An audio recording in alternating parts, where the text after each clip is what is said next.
Zechariah chapter 2, verse 1.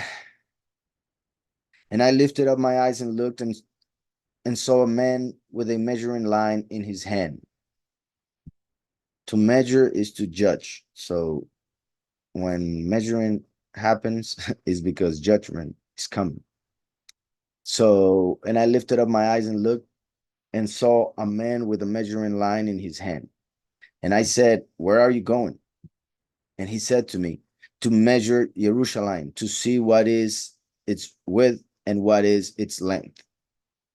So this is similar to what we see in Revelation 11.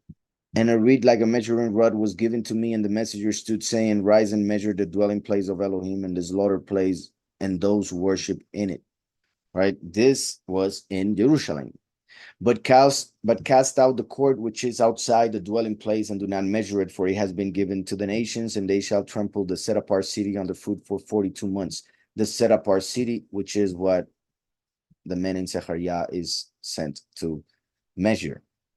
And this is pretty much to judge the people, to judge the earth, to see how everybody's doing and what judgment each one deserves.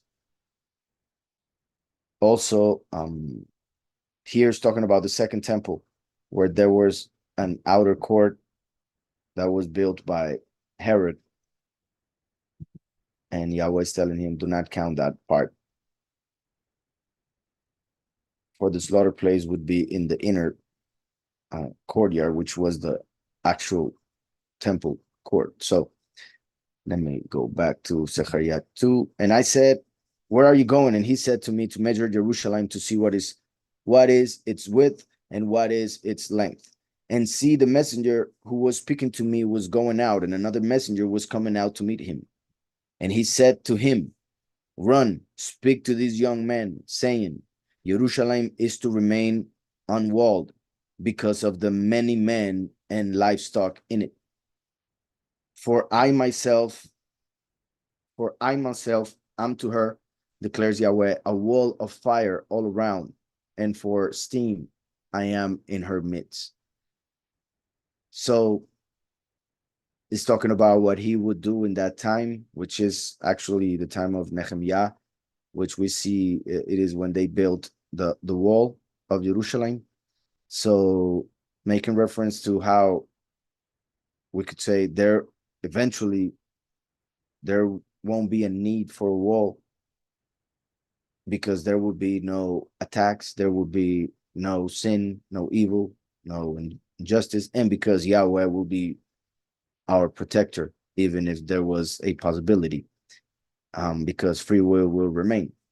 On the other hand, also, like I said, there was no wall at that time, so it's pretty much Yahweh saying, do not worry, I am your wall of protection, you don't need it. But also it says a wall of fire. Let me go and see this verse in Hebrew 5 of chapter 2. Well, actually, I had it. I normally have it in parallel, but doesn't matter. Let's do it like this. Yahweh, Chomat Eish, a wall of fire. A wall of fire, Chomat. It's interesting how this letter represents a wall. So just the first letter is a wall, a fence. The vav in this word, like it will be the fact that it is something that sticks or goes into the ground. Interestingly enough, normally the walls of a city would be surrounded by water, right? As another extra protection with a bridge that would come down. And then what the eye can see, or right, this represents revelation. Also a person that says, hey, so it would be like the people, then water, then into the ground, a wall, right? That is the word for wall. But I wanted to see it because this connects with the last, who comes as the fire, the consuming fire. He comes to protect by bringing the true doctrine. And since it is the one that Yahweh uses to build the temple. In a way, we could say is like Nehemiah who builds the wall first.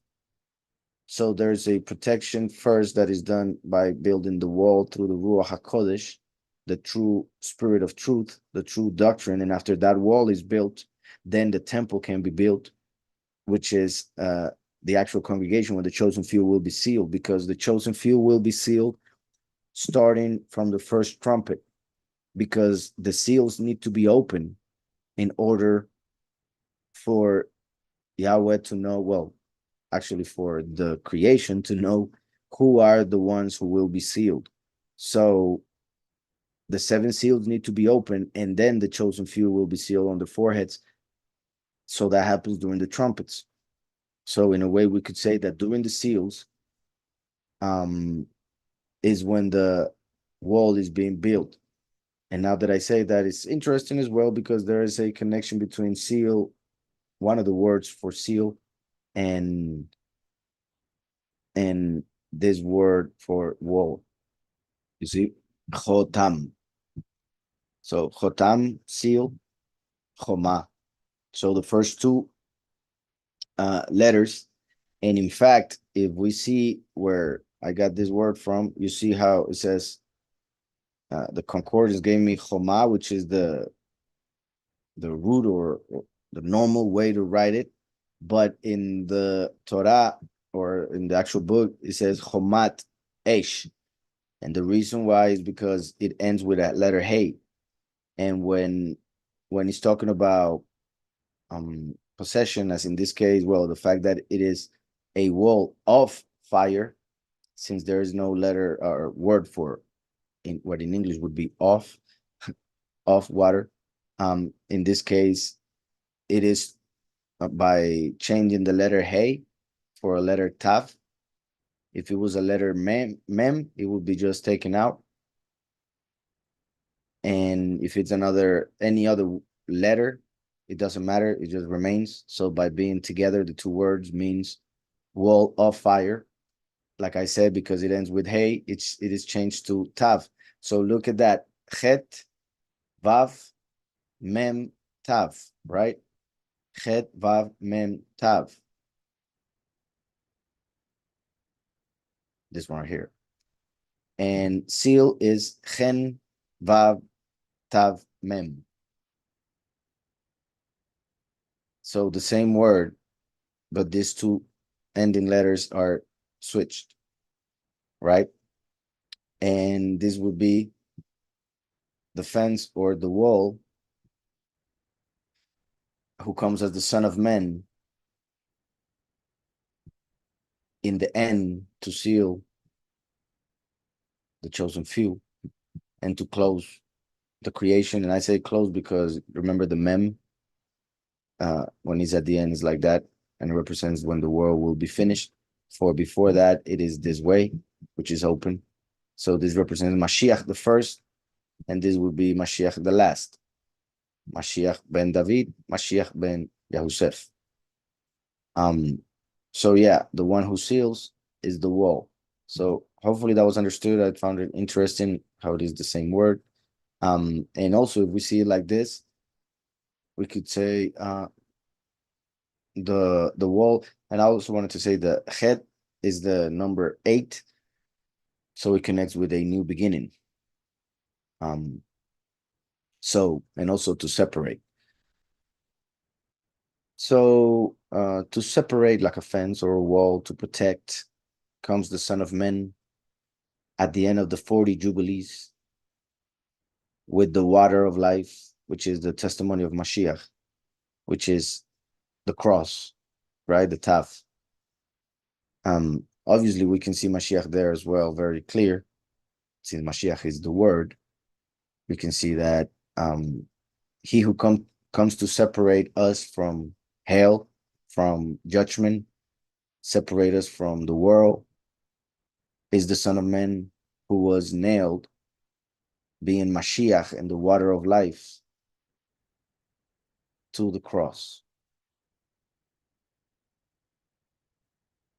And I say cross here with the taf, because as you guys know, in the pictographic, the original alphabet at least here on earth, is a cross, the letter Tav. So Chotam, Chomat. And as I was saying, the first came as the water of life, the last comes as the fire. So, for I myself am to her, declares Yahweh, a wall of fire all around, and for steam I am in her midst. This is powerful because the first came to bring the truth and the favor, and the last comes to bring the esteem, the honor. So, not only mentions the fire, the wall, but also the steam. And it is like he said in Isaiah, I am the first, and I myself will be with the last in their midst. So for I myself am to her, declares Yahweh, a wall of fire all around, and for steam I am in her midst. Oh, and flee from the land of the north, declares Yahweh. For I have scattered you like the four winds of the heavens, declares Yahweh. So here we see the confirmation of what I mentioned in the previous chapter from Revelation 7 about the four messengers holding the four winds, right? And the malach that comes out, which is Mikael, the same one that is talking to Zechariah, and tells them not to do anything until the chosen few are sealed. And that also confirms what we were talking about, the four horns in the previous chapter. For I have scattered you like the four winds of the heavens, declares Yahweh. O Sion, escape, you who dwell with the daughter of Babel. O Sion, escape, you who dwell with the daughter of Babel. So this connects with the second Exodus, which we already studied here, right? There will be a moment when there will be a need to escape because they will come to everyone to put the mark of the beast in them. So people will need to escape, those who are Sion, those who are part of the chosen few, because remember that the chosen few who are sealed on their foreheads with the name of the Father and the Son are all together on Mount Sion in Revelation 14. So the chosen few are Sion. When Sion is mentioned, refers to the chosen few, the kingdom of Yahweh as well, because they are kings and priests. So escape, you who dwell with the daughter of Babel. Also is telling us when we were in falsehood, when we were in the confusion of the world, the false doctrines,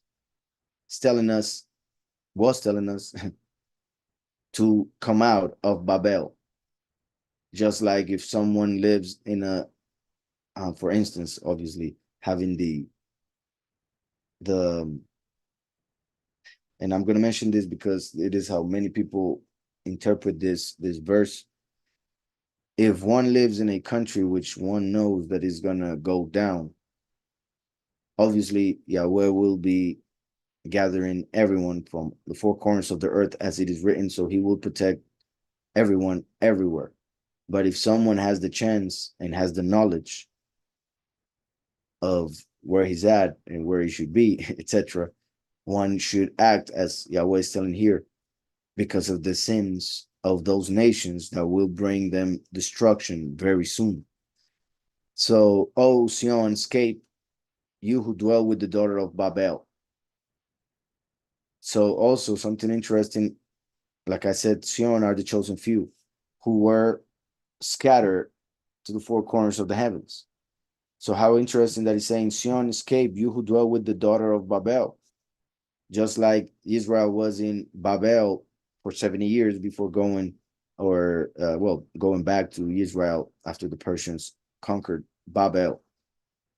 So it's interesting because we see in Matthew 24 that Yahushua says, when you see the abomination of desolation in the place where it should not be, those who are in Yahudah flee to the mountains. So, like I have said, that will happen mainly or firstly there, and then we'll go to the whole world.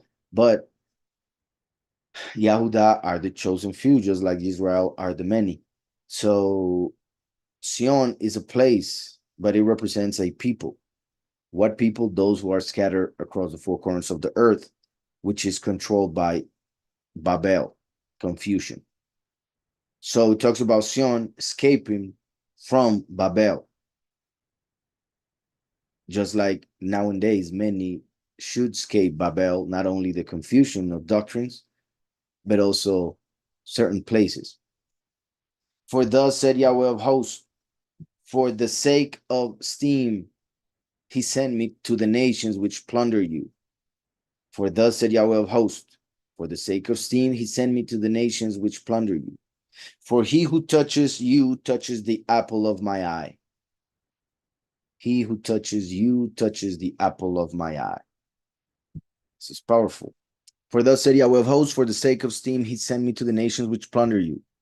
See, and this is a parenthesis, so it's like as the Malach saying, for the sake of steam, honor, once again, showing how the Malach of Yahweh, Mikael, is the one who brings the steam, is the one who manifests last.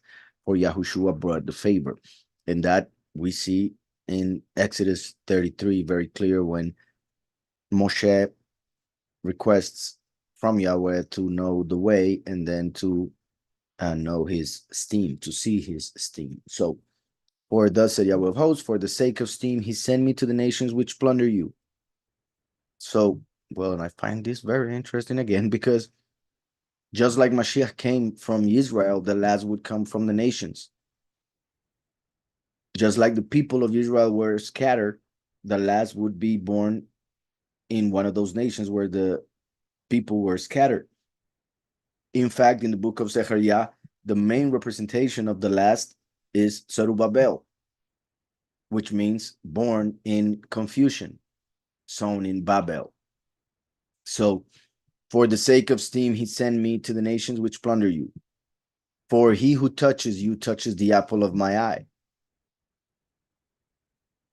And here it sends us to Deuteronomy 32:10. So let's just go real quick.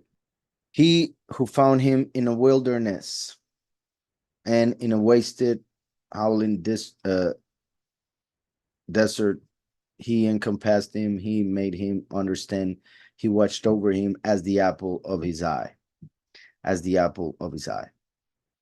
So here is a connection clearly to when the people were in the wilderness, but this connects with, because it talks in singular and in masculine. Remember that the people, the congregation, are represented by a female. So in the fact, well, Israel is the name of a man, so that's why it fits and is used and interpreted in that way correctly. But also it refers to a person who was represented by Israel, which is within one of those nations, like I said, where the people of Israel were scattered.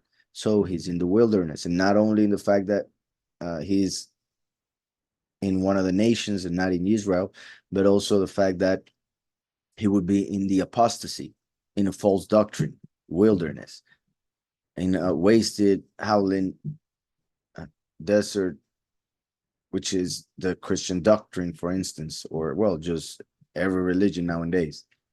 He encompassed him, he made him understand. This is very important. In fact, this he encompassed him is connected with Jeremiah 31, talking about the coming of the last, which confirms that. And then he made him understand. Yahushua brought wisdom, the last understanding. So Yahweh makes him understand so that he can make others understand.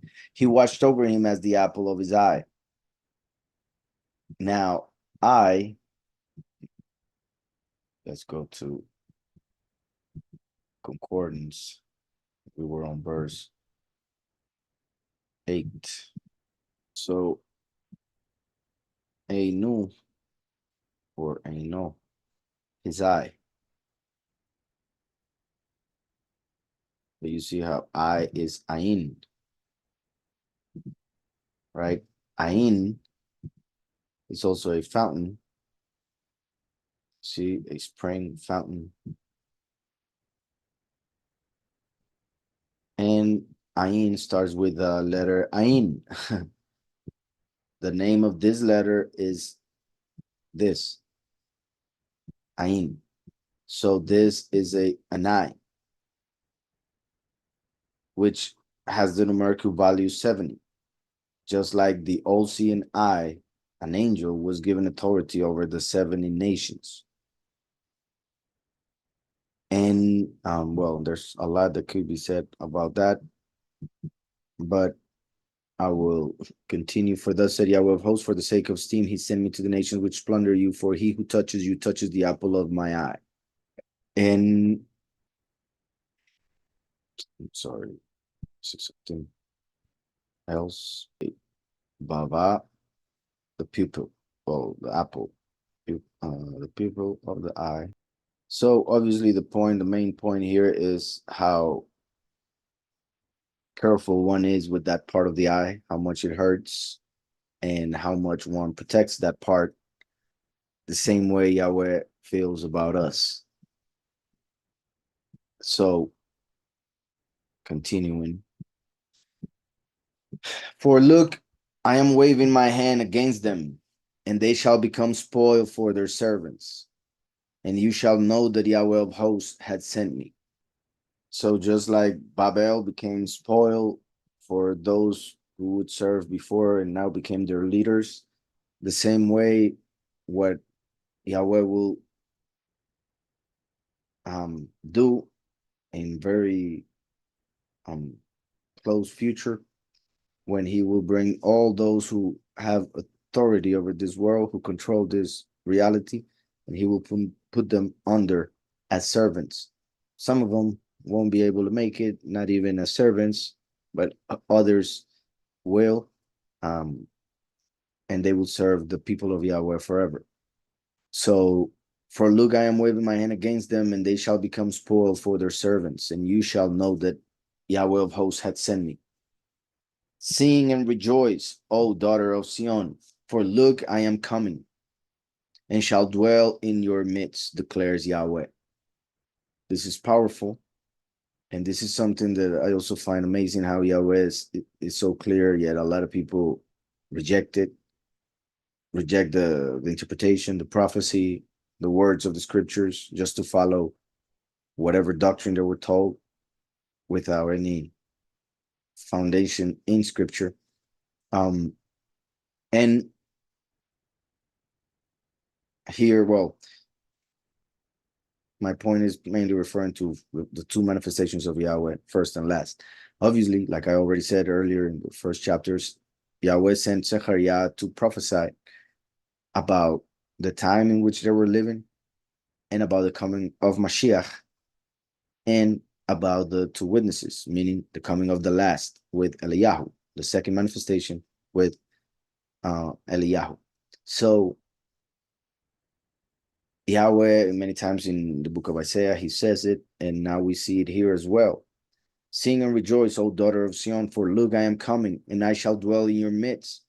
He's talking about coming as a person and dwelling in the midst of the people. Now, the fact that the book started saying that the word of Yahweh came, but then we see that he was a messenger. So the word of Yahweh came through a messenger. So that messenger is Mikael. The word is Mashiach. Zechariah is acting like John, the one who wrote the book of Revelation, Yahuhanan, because remember that Yahweh gave the revelation to Yahushua, who sent it through his malach to Yahuhanan for him to write it down. So something similar is happening at the moment. So it's interesting that in a prophetical way, we obviously see that it's talking about the coming of Mashiach, the fact that Yahweh himself would dwell in the midst of the people. But also remember that when they were coming out of Egypt, Yahweh sent his malach, Mikael, and he was dwelling in the midst of the people, in the Mishkan, etc. So the same will happen when Mikael, who's talking to Zechariah, would come and dwell in the midst of humanity. So first and last, both represented here. And the fact that he mentioned that he's a wall of fire and everything else that we already saw, the fact that he's talking about the esteem, the honor, the kabod in Hebrew, refers to the second manifestation. So sing and rejoice, O daughter of Zion, for look, I am coming, and shall dwell in your midst, declares Yahweh. And many nations shall be joined to Yahweh in that day. Remember that through Mashiach, the nations were allowed to enter the kingdom. Through Mashiach, the door was opened for the Gentiles. And when the last comes, that is manifested. And many nations shall be joined to Yahweh in that day, and they shall become my people. That is an amazing prophecy that Jewish people seem to forget or skip or something, right? Because they get very angry when they're told about it, like what Paul explained, right? When he was called by Yahweh. And many nations shall be joined to Yahweh in that day, and they shall become my people, and I shall dwell in your midst. And you shall know that Yahweh of hosts has sent me to you. And Yahweh shall inherit Yehudah, his portion in the set apart land, and he shall again choose Jerusalem.